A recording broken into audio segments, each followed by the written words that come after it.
Have you ever stopped to think if it's even possible to explain, well, everything? I'm talking the entire physical universe, what it's made of, how time works, all of it, in just one single logical system? Well, let's get into this, because 1,000 years ago, one of the greatest minds in history tried to do exactly that. The man was the Persian genius Avicenna, and his work was called The Physics of the Healing. Now, this wasn't just some book. It was part of a massive encyclopedia called The Healing, and its whole purpose was to cure the soul of ignorance. At its core was this incredibly ambitious goal, to build a totally rational model of the entire physical world. So how in the world do you even start a project that huge? Well, he went right back to the very beginning. He started asking the most basic questions you can imagine. What is stuff made of? Why do things change? What even are space and time? And in this explainer, we are going to unpack his incredible system. And look, this wasn't some minor side project for him. As the translator John McGinnis says, this book is really the key to understanding everything else Avicenna ever thought about.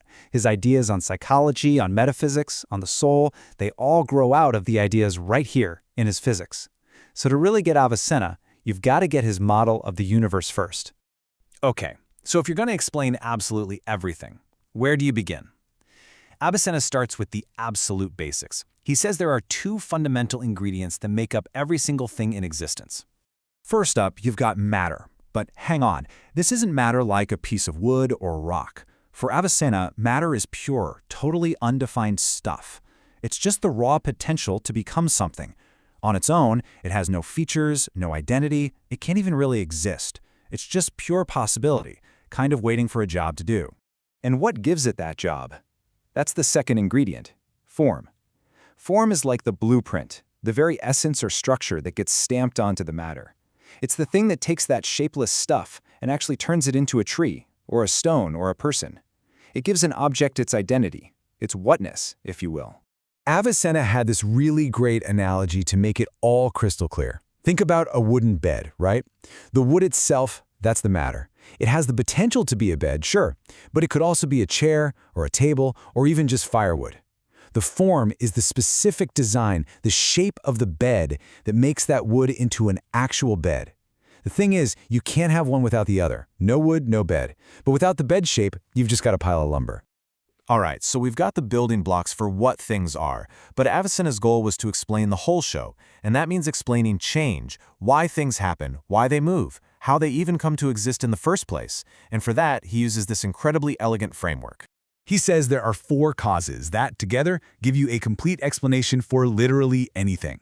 We already know the first 2, right? The material cause is the wood, the formal cause is the bed's design. Then there's number 3, the efficient cause. That's just the agent that does the work. So, for our bed, that's the carpenter. And finally, and for Avicenna, this was the big one, the final cause. That's the purpose, the ultimate why. Why does the bed exist? To give someone a place to rest. You answer those 4 questions, and bam, you have a complete explanation. So, with the building blocks and the rules of change all set, Avicenna zooms out. He starts to describe the stage where all this action is happening. He dives into the very fabric of reality itself, our ideas about space, time, and whether there can even be such a thing as absolute nothing. And this is where he gets into some really cool logic puzzles. He decides to take on the idea of the void, a perfect vacuum. Philosophers had argued for centuries about whether empty space could truly exist. Avicenna's approach was to ask a ridiculously simple question. Can you describe it? His logic here is just brilliant. He points out that the very second you say something like, the void here is bigger than the void over there, you've given it a property. You've given it a size. But pure nothing can't have properties. It can't be big or small or anything at all. So he concludes, the very idea of a measurable void is a logical contradiction. It has to be something, not nothing. And now we get to what is maybe the intellectual climax of the physics. This is the puzzle that drove philosophers and theologians crazy for centuries, and Avicenna's solution to it is one of the most important things he ever wrote. The central question was this: is the universe eternal, or did it have a specific beginning? I mean, this was a huge debate. A lot of religious thinkers said an infinite past just couldn't happen, because it would mean an infinite number of events had to finish just to get to today, which sounds completely absurd. Avicenna just wades right into the middle of this huge fight. So how did Avicenna crack this puzzle? He made this genius distinction between 2 types of infinity. First, he says you can't have an actual infinite, an infinite number of things all existing at the same time. You can't have a pile of infinite rocks. Impossible. But he argued, a potential infinite is not only possible, it's totally necessary. This is an infinity that unfolds one step at a time. Think about time itself. You can always add one more second, right? And that was his answer. The universe can be eternal because the past is a potential infinite. It never existed all at once, it just unfolded, moment by moment, forever. Okay, so after going through this absolutely incredible intellectual system, you gotta ask, why should any of us care about a physics book from 1,000 years ago? Well, the answer is that its influence was just gigantic, and the questions it asks are as relevant as ever. To put it simply, the physics was a total game changer.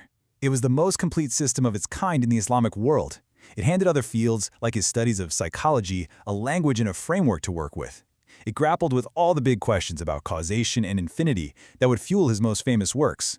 But most of all, it represents this profound attempt to create one single, rational, interlocking system to make sense of everything.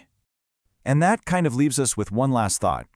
Avicenna's search for a single system to explain the universe. It's not really that different from a modern physicist's hunt for a theory of everything, is it? He used the logic and philosophy of his time. Today we use mathematics and particle accelerators.